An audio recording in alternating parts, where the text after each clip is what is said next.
Olá, como vão vocês? Que bom estar aqui mais uma vez. A partir de agora, vocês vão começar a receber alguns vídeos, tá? Pequenos, curtos, onde eu vou falar sobre algum tema, ok? Quem tiver interesse e quiser continuar assistindo, é só seguir as nossas redes sociais, ok, pessoal? Então, vamos lá. Hoje a gente vai falar sobre essa importância, esse olhar diferenciado que o professor deve ter para a criança, da passagem da educação infantil para o ensino fundamental, sobre alfabetização, letramento e consciência fonológica. Vamos lá? Hoje é dia de aprendizagem. Vamos começar, pessoal. Bom, para que a gente possa entender melhor, a gente precisa ter esse olhar de como essa criança que está na educação infantil, o que ela chega, de que forma ela se vê dentro desse contexto escola. Então, a gente precisa entender que ele chega a partir dos 2 anos dentro de uma instituição. Quando a gente fala na questão da educação infantil, sem falar na creche, tá bom? Então, a criança vai chegar numa faixa de 2 anos, às vezes até chega com 1 ano e meio, por aí. Mas a gente tem uma criança que tem essa idade, tem uma outra criança que vai estar nesse processo dos 3 anos, outra no processo dos 4 e outra no processo dos 5 anos. Porque, segundo a lei, 6 anos completo, a criança já tem direito de entrar no nosso primeiro ano do ensino fundamental. Então, quando essa criança chega na educação infantil, o que é que essa escola precisa saber? Essa escola precisa saber que a gente está pegando crianças onde a gente tem que focar nas competências e habilidades através do sistema sensorial, organizar a estruturação espaço-temporal, corpo e movimento, e dando tudo isso, condições, capacidade para que essa criança chegue ao letramento. Então, quando a gente pega as criancinhas que chegam na educação infantil, a gente tem que envolver ela nessa questão dessa interação com o meio e com o outro. Minha gente, isso é primordial, tá? Na educação infantil, a gente precisa focar nessa criança para que primeiramente, ela se veja como uma pessoa, como um corpo. Então, a gente tem que focar, a gente tem que trabalhar todo o sistema sensorial dessa criança. É aí quando a gente vai desenvolver as competências e habilidades necessárias para que quando essa criança chegue no primeiro ano do ensino fundamental, ela saiba passar por todos esses processos cognitivos, certo? Onde, na verdade, essa criança vai estar pronta, ela vai estar com prontidão para leitura e escrita. Educação infantil não é espaço, gente. Não é local para fazer com que a criança aprenda a ler e escrever. A gente vai dando a essa criança oportunidades para que este cérebro vá, vamos dizer assim, fazendo conexões, tá? Onde os seus neurônios vão começar a se conectar através de experiências no concreto para fazer com que essa criança, futuramente, no ensino fundamental, esteja apta a ler e a escrever. Vamos lá? Então, o processamento sensorial. Para você, professor da educação infantil, que ainda não sabe sobre a psicogênese da língua escrita e ainda não sabe sobre a questão do sistema sensorial, tá na hora de aprender. Tá na hora de aprender. Por quê? Porque isto é fundamental para um professor que atua com crianças num contexto da educação infantil. A gente precisa entender como é que se processa, como é que esse cérebro organiza essas informações e as transforma em respostas motoras, tá? E comportamentais também, adaptativas e adequadas ao ambiente. Então, como é que a gente vai conseguir fazendo isso? Interagindo com essa criança, fazendo com que ela se sinta parte desse meio, onde ela vai estar junto com os seus pares, que sejam seus colegas, onde ela vai estar junto com os seus professores e onde ela vai estar junto nesse contexto, nesse ambiente, onde vai favorecer toda essa questão dessa aprendizagem. O que é que o sistema sensorial também vai ajudar? Vai promover a interação social, o desenvolvimento de habilidades motoras, a atenção, a memória. Lembrem-se, atenção e memória não podem estar separadas. A atenção e memória sempre tem que estar juntinhas. É um casamento, gente, que não há separação. Porque a memória vai ser acionada quando a atenção chegar. Eu estou atento, eu estou prestando atenção, eu estou envolvido com aquilo que me dá prazer. É quando a gente fala lá, ludicidade. A educação infantil, ela cheira a ludicidade, ela exala ludicidade. Então, automaticamente a nossa memória vai ser o quê? Ativada. Então, tudo isso, tá? É uma forma de fazer com que a criança aprenda. Então, atenção, memória, concentração, aprendizagem, assimilação, acomodação, Piaget. Estão lembradas disso? Vamos lá. Então, o que vem a ser a questão do sistema sensorial? Quando a gente fala no sistema sensorial e a gente foca na neurociência, a gente entende que é a neurofisiologia da aprendizagem. Então, é como esse cérebrozinho aqui, ó, o cérebro das nossas crianças aprende. A aprendizagem inicia-se com estímulos ambientais, que são transformados em impulsos nervosos pelos órgãos dos sentidos. E quais são os órgãos dos sentidos? Vamos lá pensar, quais são os órgãos do sentido? Por isso, gente, esses órgãos são ferramentas determinantes no desenvolvimento da aprendizagem. E cada um deles tem sua região específica no cérebro. Eu não vou entrar, obviamente, nessa questão de cérebro, mas depois que eu fiz neuro, tá? Eu descobri que todo professor tem que saber um pouquinho sobre isso, tá? Então, pedagogia tem que ter uma cadeira de neuro. Tem que ter uma cadeira de neuropedagogia. Por quê? Porque nós, professores, precisamos entender esse processamento cerebral. A gente precisa saber que as nossas crianças aprendem porque o nosso cérebro está pronto para aprender. E quando esse cérebrozinho não está pronto para aprender, existem várias ramificações, vários motivos para isso. E a gente vai saber um pouquinho também sobre isso nessa nossa aulinha, tá bom?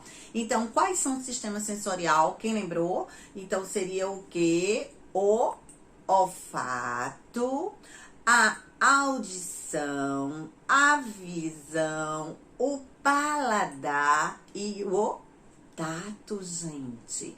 Esses são os nossos 5 sentidos sensoriais, só que tem um segredinho para vocês. Existem mais 2 que são fundamentais, principalmente para a gente trabalhar na educação infantil.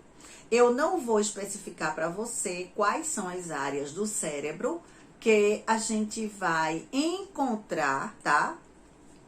Esse sistema sensorial, onde a gente vai estar com a audição. Em que área do nosso cérebro está a audição, a visão, a questão do tato, a questão do paladar, porque essa aula não vai ser para isso. A gente vai fazer outra aula bem legal sobre tudo isso aí. O que a gente vai entender hoje, tá? É que essa educação infantil, ela precisa estar completamente estruturada, espaço-temporal, sistema onde essa criança vai poder desenvolver, espaço onde essa criança vai poder desenvolver o teu corpinho, a tua socialização, o teu emocional, tua coordenação motora fina, as tuas lateralidades, os teus conceitos de matemática. Gente, vamos abrir os olhinhos para isso. O que é que está acontecendo? Tem algumas crianças, tá, que vivencia de uma forma errada essa questão da educação infantil e quando chega no ensino fundamental, né, no primeiro ano do ensino fundamental, começa a apresentar dificuldades de aprendizagem, ok? Então, na educação infantil, é onde vai haver uma estruturação espaço-temporal. É onde nós, professores, coordenadores, supervisores, precisamos estar com uma proposta, certo? voltada para trabalhar com essa criança, para que o professor possa preparar sua prática pedagógica em volta de tudo isso que eu falei para vocês, que seria organizar, seria estimular esse sistema sensorial. Lembra que eu disse a vocês que existiam mais dois fatores importantíssimos quando a gente fala na questão de corpo? Seria o sistema vestibular e o sentido proprioceptivo.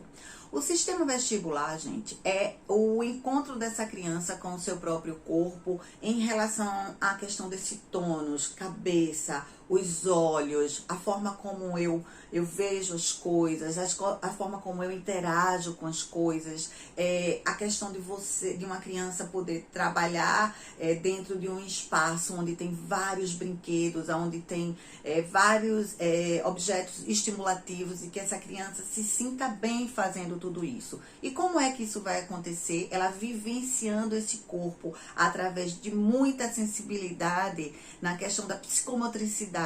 Então, quando a gente fala no sistema vestibular, a gente fala nessa criança que tem um corpo, que ela se encontra nesse corpo, que ela consegue passar por vários tipos de brincadeiras, interagindo de uma forma contextualizada, efetiva, aonde ela vai estar desenvolvendo competências e habilidades para a escrita, para a concentração, para a aprendizagem.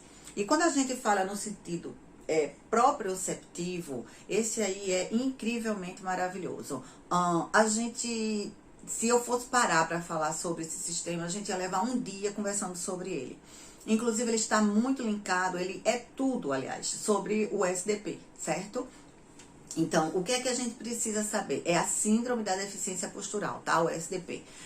O proprioceptivo, ele tem toda a relação com isso aí. Então, a gente pode realmente depois falar também sobre isso em uma outra aulinha, mas agora a gente está falando sobre essa passagem da educação para o ensino fundamental e como vocês, professores, precisam estar ligados, precisam estar atentos para que a gente deixe nessa criança, que a gente possa oferecer a essas crianças uma forma bem efetiva de passar pela educação infantil e conseguir chegar no ensino fundamental com prontidão para a aprendizagem. Então, vamos lá. O proprioceptivo é quando você sente teu corpo. Eu sinto que eu tenho um tônus, eu sinto que eu tenho minhas perninhas. Estou falando de uma forma que venha a dar a vocês a compreensão para essa questão dessa sensibilidade na psicomotricidade dentro da educação infantil. Por exemplo, quando você coloca uma fantasia nessa criança e aí ela vai perceber que aquela roupinha está apertando o tônus dela, onde ela vai perceber que a roupinha está pegando nas perninhas dela, no bracinho dela, a força, o brincar que puxa a cordinha para um lado, puxa a cordinha para o outro, eu esqueci agora o nome que dá, mas aí para ver quem é que tem mais cabo de guerra, tudo isso aí está voltado para a questão força, músculo. Então o proprioceptivo é o músculo do nosso corpo, é onde isso tudo está linkado com o cérebro, né? Eu vejo o que eu vou fazer, eu mando os estímulos para o meu cérebro, existe a questão da conexão com o sistema nervoso central, depois eu distribuo para os músculos todos os comandos necessários para que essa criança possa atingir, possa fazer, né, o que eu, professor, estou pedindo, certo? Veja como tudo é muito complexo. A gente acha que tudo é muito assim, né? Mas não é, tá? Não é um estalar de dedos. É preciso que essa criança esteja pronta para poder acontecer tudo isso que eu falei para vocês. E como é que essa prontidão vai chegar? Vai chegar através da educação infantil, onde a gente trabalha com esse corpo. Tá, mas é só na escola que isso é trabalhado? Não, gente. O primeiro aprendente, o primeiro ensinante dessa criança aprendente é a família. A família quando leva a criança para o parquinho, a mamãe e o papai quando deixa aquela criança engatinhar, quando deixa aquela criança explorar o ambiente. Tudo isso já está favorecendo para que ela também possa adquirir experiências, tá? E fazer essa assimilação, essa acomodação e conseguir iniciar uma aprendizagem efetiva, certo? Não é só escola, é um conjunto, casa, família. E quando se dá o processo de letramento, bora lá. Quando a criança atinge sua maturidade ou maturação cerebral. Lembra que eu falei pra vocês? Gente, não adianta você querer forçar algo que não vai acontecer, porque não é o teu tempo, não é o meu tempo, não é o tempo de mamãe nem de papai, é o tempo da criança. Muitas vezes nós somos questionadas em tipo assim, porque o meu vizinho, não, porque o meu sobrinho conseguiu, já lê, já sabe, e o meu filho ainda não consegue. A prontidão dessa criança chegou primeiro, ou seja, por ter sido muito mais estimulada do que a sua, ou seja, por outros fatores externos. Mas a maturidade dessa criança chegou primeiro do que a maturidade da criança. A maturidade da criança Y chegou primeiro do que a maturidade da criança X. Isso quer dizer que essa criança X não vai aprender? Não, gente, vai aprender. Mas vai aprender no tempo dela. O que precisa se ter é estímulos, e estímulos corretos. Então, quando existe uma assistência sistemática, tanto da escola quanto da família. Olha aí que eu falei pra vocês, entendeu? Então, se existe isso, as coisas, estão caminhando bem legal. Quando a criança é estimulada, incentivada e elogiada no seu processo de conhecimento, fundamental. Eu peguei já várias crianças no meu consultório que chegam com dificuldades de aprendizagem, porque foi criado um rótulo naquela criança, porque aquela criança foi reprimida e se encontrou, vamos dizer assim, num vazio onde foi dito para ela que ela não era capaz, onde foi dito para ela que ela errou, mas errou de uma forma errada, não é? Porque a gente pode chegar para uma criança e dizer para ela, meu amor, vamos lá, vamos fazer melhor, isso aqui não tá do jeito que a tia queria, ou a professora queria, ou eu acho que você pode se esforçar mais, vamos tentar novamente, do que você chegar e dizer assim, nossa, isso tá errado, você fez tudo errado, né? Ou você faz sempre errado. O que acontece com você que você nunca consegue? A criança internalizou isso. O que é que acontece com você que você nunca consegue? Então, vamos prestar atenção em tudo isso, tá bom?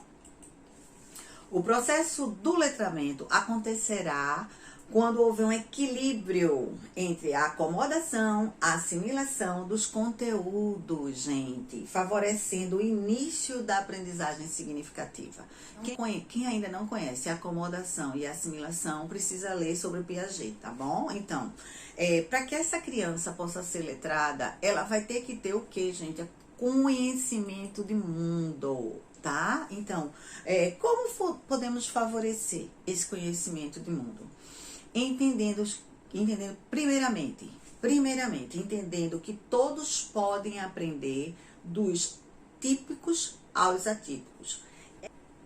É necessário que tenhamos um olhar diferenciado, entendendo que cada um é único na sua singularidade, certo? Então, não adianta eu visualizar uma criança, tá? A forma como ela aprendeu, a forma como ela desenvolveu essa aprendizagem e tentar fazer ou desejar que aquela outra criança aprenda da mesma forma, desenvolva no mesmo nível cognitivo. Você vai sim encontrar isso, mas foge via de regras. A gente tem que entender que você vai se deparar com crianças que têm uma singularidade diferente da outra, tá? Obviamente, cada um tem a sua. Então, a gente precisa estar atento a tudo isso.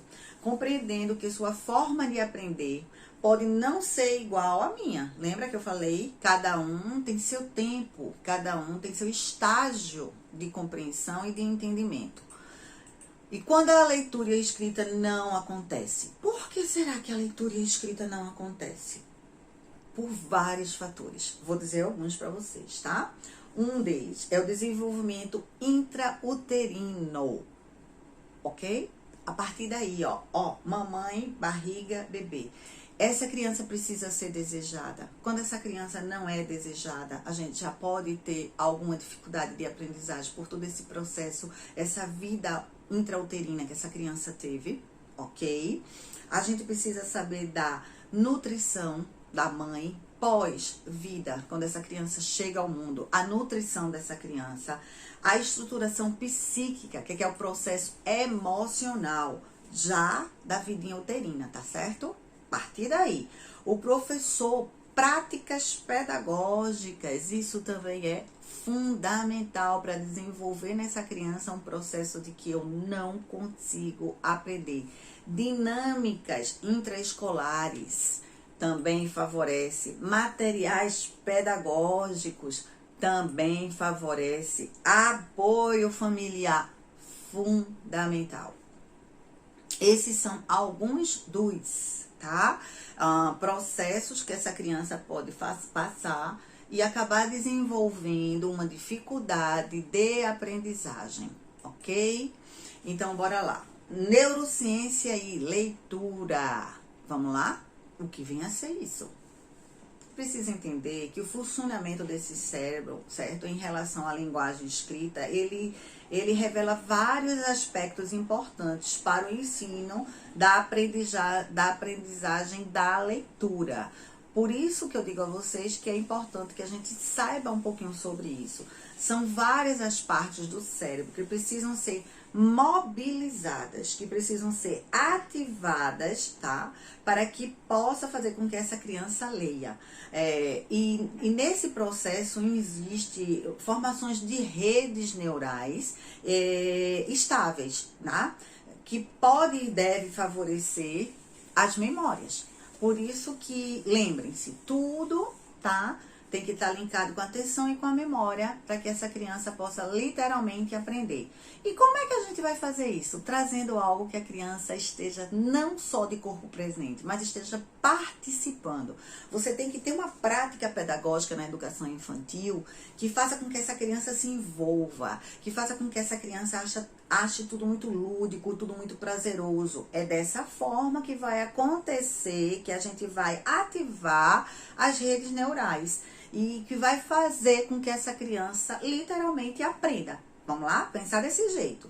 As redes neurais são formadas a partir da interação da pessoa com o sistema da escrita e com os produtos culturais da escrita.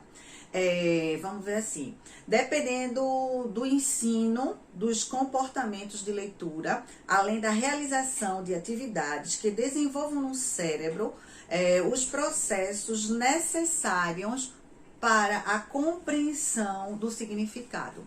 Então, não existe uma forma de você ensinar essa criança onde ela não tenha experiências, certo?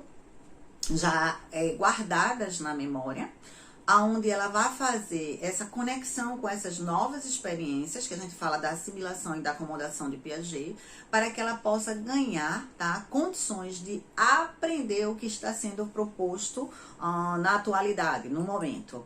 Houver compreensão do significado do que estiver escrito, se não houver a possibilidade de se apropriar do significado a partir do trabalho com o texto, não há leitura, tá? Não há compreensão dessa leitura. Eu estou falando agora de uma forma geral para a gente chegar depois detalhadamente para aí.